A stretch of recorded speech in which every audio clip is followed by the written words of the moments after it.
بسم الله الرحمن الرحيم. الحمد لله رب العالمين والصلاة والسلام على أشرف الأنبياء وإمام المرسلين سيدنا محمد وعلى آله وصحبه وسلم أجمعين. أما بعد إلهي أيام هاد إسكاله كاسو إنغو قلدستي نعمة وين نعمة الإسلام maanta ay taariikhdu tahay 8 bishii koowaad 2025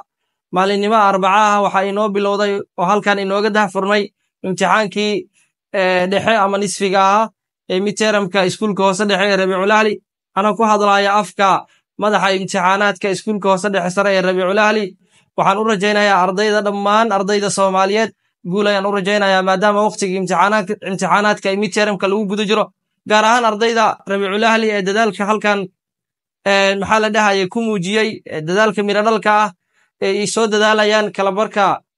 sana dugsiyeedka 2024-2025 guul ayaan u rajaynayaa macallimiintii iyo maamulkii iyagana u hayagana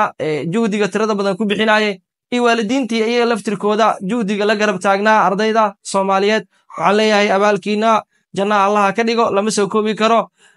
waxaad u taagan tihiin oo aad rabtaan inaad buuxisaan boos aan la buuxin karin boos dawladii Soomaaliyeed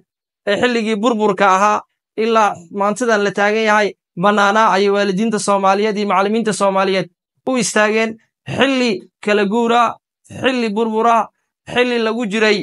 oo qofka laftirkiisa nafsadiisa oo u raadinayay meel uu la baxsado ay macallimiinta Soomaaliyeed iyo waalidiinta u istaageen inay ubadka Soomaaliyeed badbaadiyaan dadaalkaas iyo juhdigaad aad bixiseen ajir Allah idinka siiyo abaalkiina lama soo koobi karo hoygiina jannatul firdaws Allah ka dhigo dhammaan ardayda Soomaaliyeed waxaan u rajaynayaa guul ardayda Rabiicul Ahli waxaan leeyahay dadaalka aad muujiseen Allah idin la garab galo imtixaankana natiijada quruxda badan aad ka filanaysaan Allah idinku guuleeyo dhammaan macallimiinta Soomaaliyeed waan u mahadcelinayaa gaar ahaan maamulka iyo macallimiinta iskuulka Rabiicul Ahli iyaguna waxaan leeyahay waa mahadsantiin guul ayaan idin rajaynayaa insha Allah